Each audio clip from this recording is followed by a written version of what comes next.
Le parti avec qui tu étais allié en 2022 te balance les 4 vérités. Aïe aïe aïe, ça pique. C'est plus possible d'être de gauche et de vous soutenir. Je vous donne quelques exemples parce que à LFI, en fait, vous n'avez plus rien de gauche. Cette semaine, on a vu des drapeaux, des mollahs dans les manifestations de LFI. 2, vous avez tellement lâché la question de la sécurité que quand il y a une finale de Ligue des Champions, une femme peut pas descendre dans la rue sans avoir peur de se faire violer, mais que vous en avez rien à faire. Vous êtes sur d'autres considérations. 3, Monsieur Bompard a comparé la liberté d'expression de l'Union européenne à celle de l'Algérie. Mais qu'est-ce que c'est? 4, vous parlez d'un antisémitisme résiduel quand une enfant de 12 ans s'est fait violer à coups de sel juive. Vous insultez tous les jours des journalistes sur Twitter.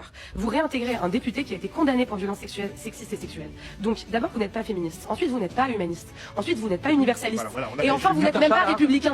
Comment, Monsieur Mélenchon, comment osez-vous, Bravo.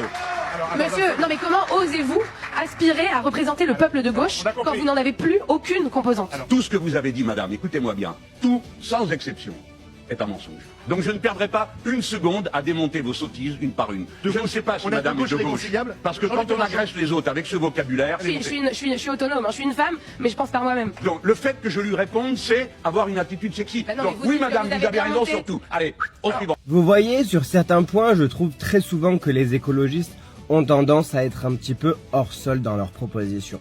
Mais là, les termes sont dits, donc merci beaucoup pour ça, il faut le reconnaître. Car c'est une réalité qu'on ne peut pas nier.